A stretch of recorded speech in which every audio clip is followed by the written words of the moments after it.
Have you ever noticed how some people have almost no friends, but they don't look lonely? They look calm, focused, even protected. And it makes you wonder, is something wrong with them? Or do they know something most people don't? Here's the psychology behind people who have few or no friends. Not the stereotypes, the rare traits. 1. You can't fake connection, and your brain won't let you try. Most people collect social comfort. Small talk, group chats, casual plans. Not because they love it, but because their nervous system craves safety through belonging. But your radar is sharper. You feel when a laugh is forced, when a compliment has a hidden goal, when someone's "how are you" is really "what can I get from you?" Psychologists often connect this to high sensitivity and strong emotional attunement.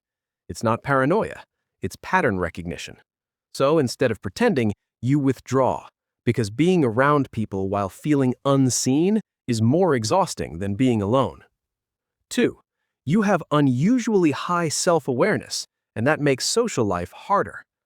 Here's a brutal truth. A lot of friendships survive because both people avoid certain topics. But highly self-aware people don't do denial very well. You notice your own mood shifts, your people-pleasing, your ego, your triggers. And once you see those things, you can't unsee them in others.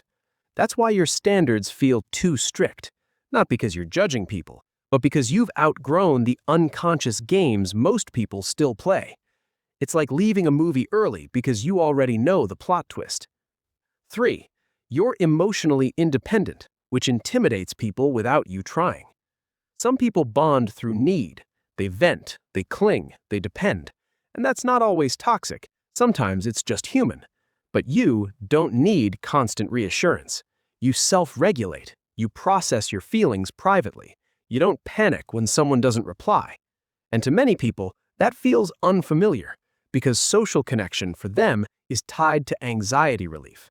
So when you're stable, quiet, and okay alone, they can misread it as arrogance or coldness. But it's not cold, it's controlled. 4. You value depth over frequency.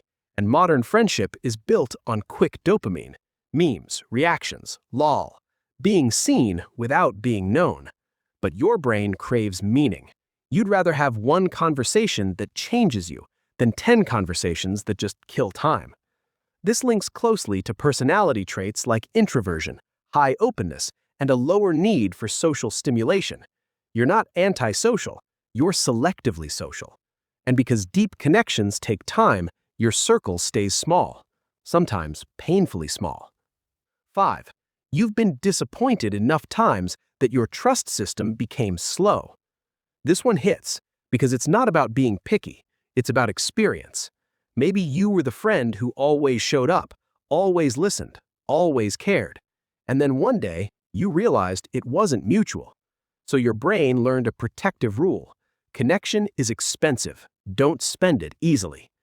Psychology calls this learned caution. Not quite trauma, but a trust recalibration after repeated emotional losses. And the weird part is, you're not bitter. You just don't hand your heart to people who treat it like a casual object. 6. You don't chase social status, and that removes you from most groups. Many friend groups are built around unspoken hierarchies. Who's funnier? Who's cooler? Who gets invited first? Who's important? But you don't perform. You don't compete. You don't maintain friendships as a brand.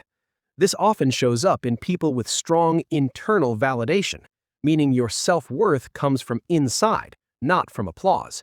And when you stop chasing approval, some people stop offering attention because they can't control you with it. 7.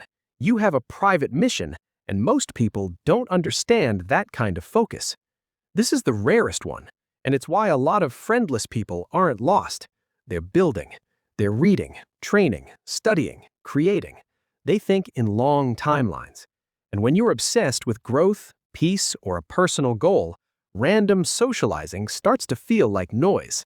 Not because people don't matter, but because your life finally does. So if you have few friends, don't immediately label yourself broken. Ask a better question. Are you isolated, or are you selective because you're wired for depth, truth, and emotional clarity? Because sometimes having no circle isn't a sign you're unlikable.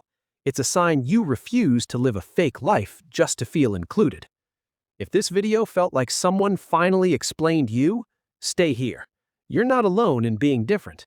And if you want more psychology-backed videos that decode quiet behaviors and hidden traits, subscribe, because the next one might be the one that changes how you see yourself.